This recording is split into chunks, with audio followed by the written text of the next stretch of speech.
देशातील 48 लोकसभा संसद मतदारसंघांपैकी एक आहे। या मतदारसंघांमध्ये ठाणे जिल्ह्यामधील 6 विधानसभा मतदारसंघ समाविष्ट केले गेले आहेत। यामध्ये भाजपचे अंबरनाथ, उल्हासनगर, कल्याण, डोंबिवली आणि कळवा मुंब्रा या शहरांची विधानसभा समन्वय समिती गठीत करण्यात आली आहे।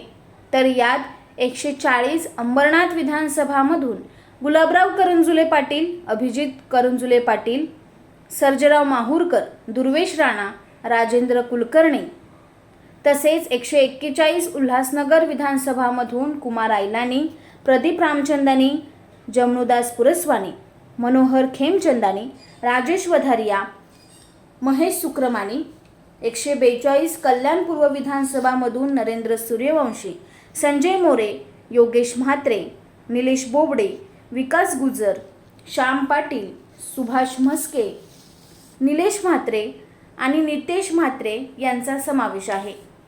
तसेच 143 डोंबिवली विधानसभामधून शशिकांत कांबळे, प्रज्ञेश प्रभुघाटे, राहुल दामले, समीर चिटणीस, विशू पेडणेकर, मंदार हळबे, 144 कल्याण ग्रामीण विधानसभामधून शशिकांत कांबळे, नंदू परब, सूर्यकांत माळकर, मोरेश्वर भोईर, सचिन भोईर तसेच 149 कळवा मुंब्रा विधानसभामधून संजय भागुले, मनोहर सुगदरे, कुणाल पाटील यांचा समावेश करण्यात आला आहे।